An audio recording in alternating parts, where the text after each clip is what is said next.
My name is Obwona William. I'm the son of the late Teodoro Taker, who was murdered by Idi Amin in the early 1971 during the coup d'etat. I was born in Jinja in 1948, and that was the same time when the sitting king of England was also born. I grew up, and in 1952, we came back to settle in Kaket village, Kaket Paris, Amiel, and Lapono sub-county. I grew up and I started my primary one from that end until primary 4. That's when my father thought of the distance all the way from Kaket to Amiel was a bit far and decided to transfer me to Kalongo Primary School. My first contact with Dr. Ambrosoli was in 1961 when I was in primary 5. My colleagues, who were altar boys in Kalongo, kindly invited me to join them and learn how to say Mass in Latin. Indeed, I accepted, and I was very willing, since I was very interested in prayers. I learned to say Mass very fast, and all the time I was with Dr. Ambrosoli, saying Mass in the morning. I knew him as a father. Then later on one day, when I had flu, I took my time to go to the hospital. There was a certain type of drug which you just sniff in case you have flu that would clear everything. Then I saw him putting on the medical gown. Then I was surprised. I asked myself who Dr. Ambrosoli is. I indeed saw him moving up and down, moving to the examination room and gathering for the patients. Then I knew he was shooting two birds with only one stone. Dr. Ambrosoli was very active, somebody very humble, very diligent in his work, and by the way, he is also very unselfish. He had a very strong love for his patients. Dr. Ambrosoli was also somebody with a great love, especially for the sufferings. I wanted to imitate him. That's when I took my time to ask Father Alfred Malandra, who was our parish priest in Kalongo, if I could join the seminary where I could become like Dr. Ambrosoli. And indeed I succeeded. I joined Aboka Seminary, then went up to far as La Church Seminary, but later on I couldn't go any further because my vocation actually diminished. Many are called, but few only are chosen. The second contact with Dr. Ambrosoli was when I completed my O-level in 1972. I came back and he invited me to come and work with him.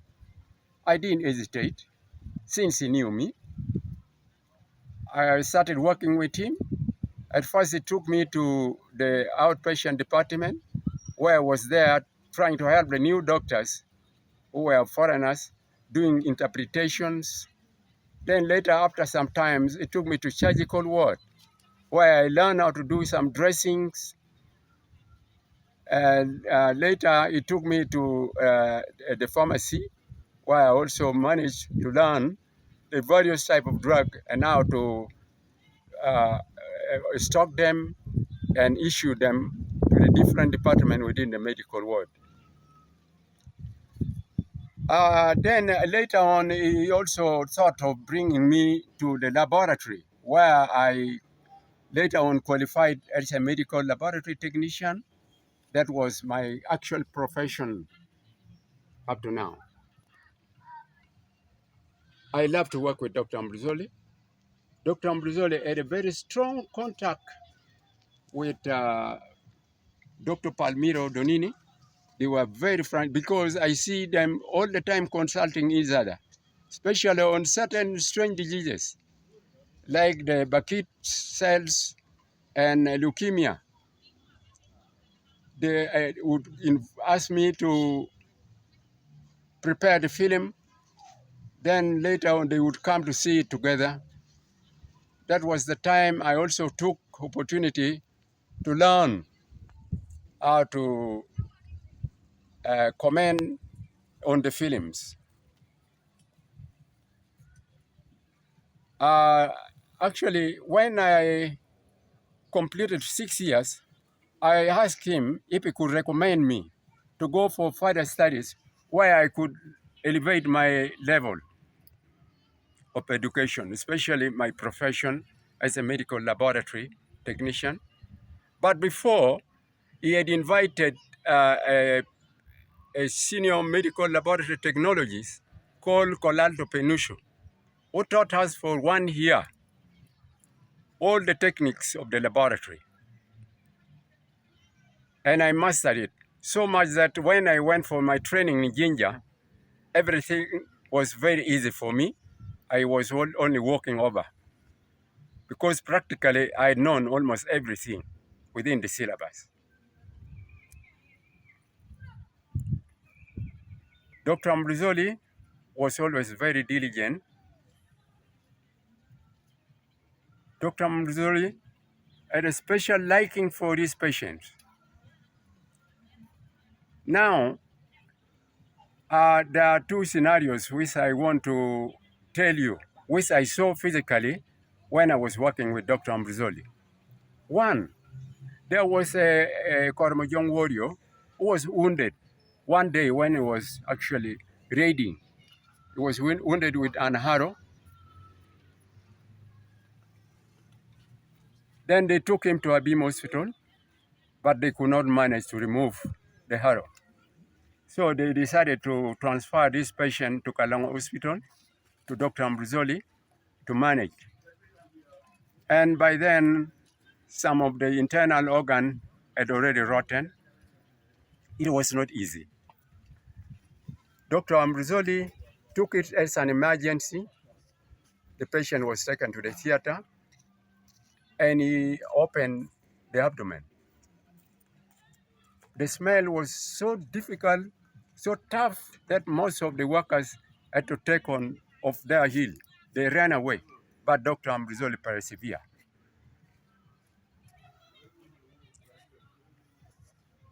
He managed to close after removing the harrow. So I think Dr. Ambrosoli was able to work even under very harsh conditions. The second scenario was when a certain lady from the Republic of Congo was brought to Kalongo by the name Songa.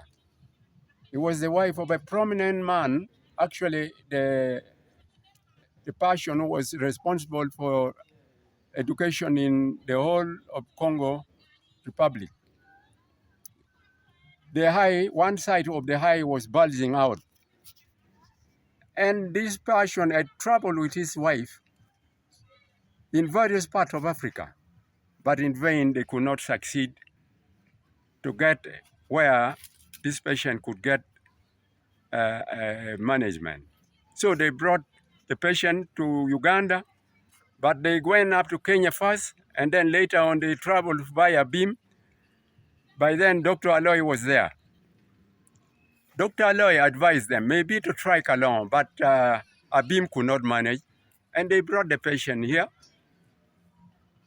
The patient was actually francophone. That means he was talking only in French.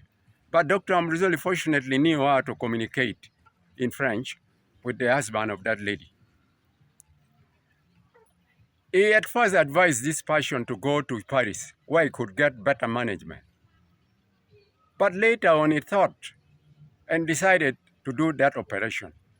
He came to me and asked me the situation of the bank, and I told him that the bank was okay. We had enough blood with different groups. That is blood group O, blood group A, blood group AB, and B at the same time. So he was satisfied. He decided to do the following, the operation of this lady. With the assistance of the Reverend Sister Enrica, they started the operation as early as 7 a.m. It took them almost 9 hours to finish the operation. It was a complete major operation. Now, after the operation, they invited one of the pediatricians who was called Alfred Stoffel, working with children ward, to come and see how the operation went. The doctor was very surprised. He almost knelt down. But Dr. Ambrosoli said, no, no, no, don't do that. I'm a human being like you. I don't deserve the respect you want to give me. So Dr. Stoffel said in a remark that he had stayed in Africa for the last 29 years. He has not heard of such operation. Even when he was in Irish, he was coming from Ireland, of course. He never heard about that such operation. I owe Dr. Ambrosoli my word of trust. That's what he said.